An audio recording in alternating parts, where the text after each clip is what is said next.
Shrimati Priyanka Chaturvedi.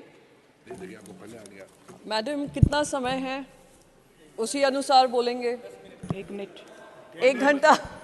1 minute. 3 minute. Thank you so much chairperson. सबसे पहले मैं देश के पहले प्रधानमंत्री जवाहरलाल नेहरू जी की पंक्तियों से शुरू करना चाहूँगी।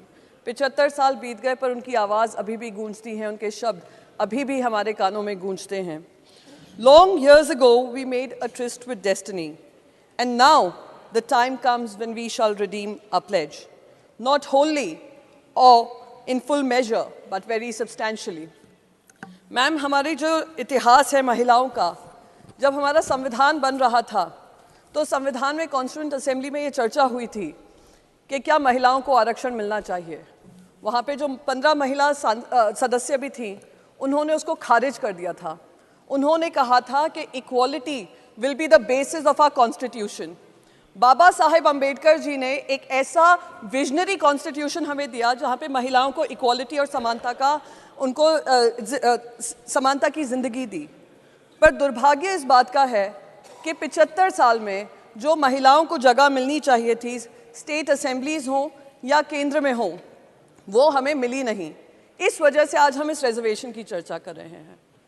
आज अगर हम रिजर्वेशन की बात करते हैं, ये लड़ाई हमारी जो शुरू हुई है, इतने सालों से ये लड़ाई लड़ रहे हैं, तो मैं तो ये एक ऐतिहासिक पल मानती हूँ कि मुझे इसमें शामिल होने का सौभाग्य प्राप्त हुआ और इस बिल का समर्थन हमारी पार्टी कर रही है। पर हमारे साथ 2 दिक्कतें हैं जो मैं आपके सामने साझा करना चाहती हूँ। सबसे पहले तो 9.5 साल बाद 2014 के मैनिफेस्टो में, 2019 के मैनिफेस्टो में वादा था कि महिलाओं को आरक्षण मिलेगा, पर वो आरक्षण को आते आते 9.5 साल लगे। जेपी नड्डा जी ने बहुत सारी बातें कही। उन्होंने कहा this is the only way we can give reservation. मैं कहूँगी with due respect to him, this is not the only way we can get representation and reservation. 2010 का बिल ले आइए। 2010 का बिल लागू होता अगले लोकसभा इलेक्शन से।